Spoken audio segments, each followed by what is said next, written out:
साहब, भारत देश में क्या गजब की ऑस्कर विनिंग स्क्रिप्ट लिखी गई है।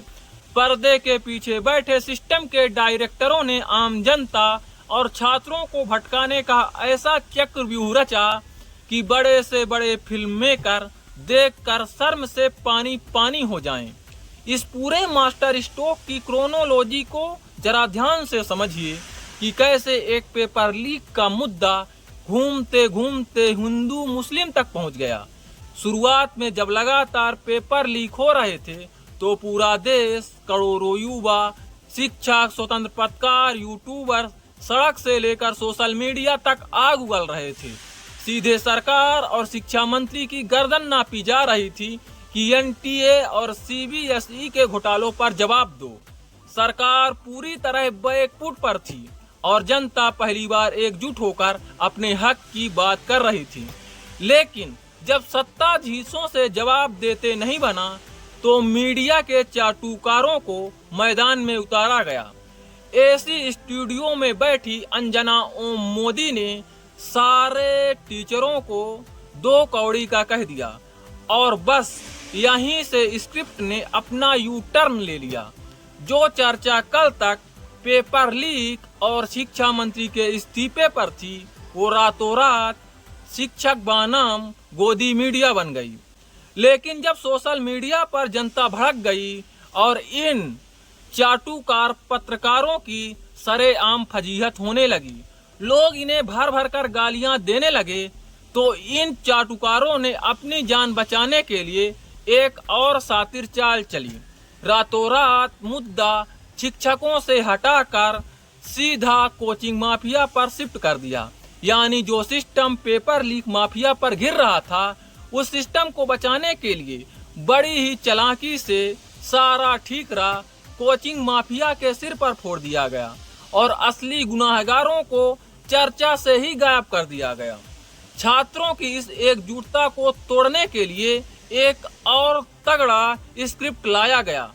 विवाद को जानबूझकर 2 बड़े कोचिंग संस्थानों और उनके शिक्षकों, खान सर वर्सेस ज्ञान बिंदु वाले रोशन आनंद सर के बीच मोड़ दिया गया।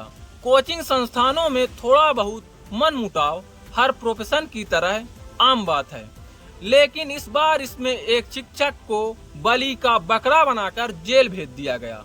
नतीजा यह हुआ कि जो बच्चे कल तक पेपर लीक के खिलाफ एक साथ कंधे से कंधा मिलाकर लड़ रहे थे, अपनी आवाज उठा रहे थे, आज वो अलग अलग खेमों में बंटकर अपने अपने शिक्षकों का समर्थन करने के लिए सड़कों पर आपस में ही भिड़ने लगे हैं। स्क्रिप्ट यहाँ भी खत्म नहीं हुई। जब लगा कि मामला शायद ठंडा पड़ जाएगा, तो इस बीच बिहार की जातिगत राजनीति को भी बीच में डाल दिया गया। सोशल मीडिया पर जानबूझकर यह नैरेटिव सेट किया गया कि किसके इशारे पर ज्ञान बिंदु वाले सर को गिरफ्तार किया गया और किसके इशारे पर खान सर को बचाया जा रहा है। जो छात्र कल तक अपनी पढ़ाई और भविष्य से मतलब रखते थे, उन्हें आज अचानक याद आया कि अपना वाला टीचर यादव है, दूसरा वाला टीचर मुस्लिम है और तीसरा वाला टीचर ब्राह्मण है, चौथा राजपूत है। और फिर आया सिस्टम का सबसे अचूक ब्रह्मास्त्र, जब कुछ समझदार लोग इस पूरे प्रोपोगंडा को डिकोड करने ही वाले थे कि ये सब कुछ स्क्रिप्टेड है और जनता को, छात्रों को डाइवर्ट किया जा रहा है, तब इसे सीधा हिंदू मुस्लिम का रंग दे दिया गया। कल तक जो गोदी मीडिया खान सर को खान सर ही कहती थी, आज अचानक उनके न्यूज थंबनेल पर फैसल खान लिखा जाने लगा। पलक झपकते ही 2 शिक्षकों के बीच एक सामान्य विवाद को धर्म और जिहाद के चश्मे से दिखाया जाने लगा। इस बहती गंगा में कुछ यूट्यूबर्स ने भी जमकर हाथ धोए, थंबनेल पर आग लगाकर और चंद डॉलरों के व्यूज छापने के लालच में खूब वीडियो पेले गए। किसके इशारे पर यह सब हो रहा है, इसका मास्टरमाइंड कौन है, यह तो ऊपर वाला ही जाने। लेकिन इन डिजिटल मठाधीशों ने व्यूज के लिए गुरुओं के ही जाति धर्म खोजना शुरू कर दिया। कड़वी सच्चाई तो यही है, चाहे खान सर हूँ या रोशन आनंद सर, दोनों ही हमारे देश के बेहतरीन टीचर हैं और हमारे देश की शान हैं। इस तरह टीचरों के जाति धर्म ढूंढना, शिक्षा के मंदिर में हिंदू मुसलमान का जहर घोलना इस देश और समाज के लिए किसी कैंसर से कम नहीं है। इस पूरी साजिश में असल नुकसान सिर्फ और सिर्फ उस आम विद्यार्थी का हो रहा है जिसकी जवानी पेपर लीक और सड़क के धरने में बर्बाद हो रही है। लेकिन इस पूरे ड्रामे के बीच लाशों के इस ढेर पर अपनी राजनीतिक रोटियां सेकने वाले, अपनी जेबें भरने वाले और सिस्टम की दलाली करने वालों की सच में मौज ही मौज है।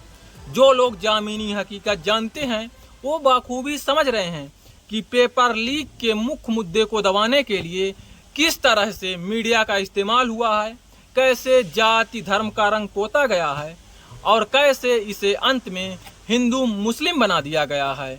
और अभी इस ड्रामे का असली क्लाइमेक्स आना बाकी है। तब तक इंतजार कीजिए। जय हिंद।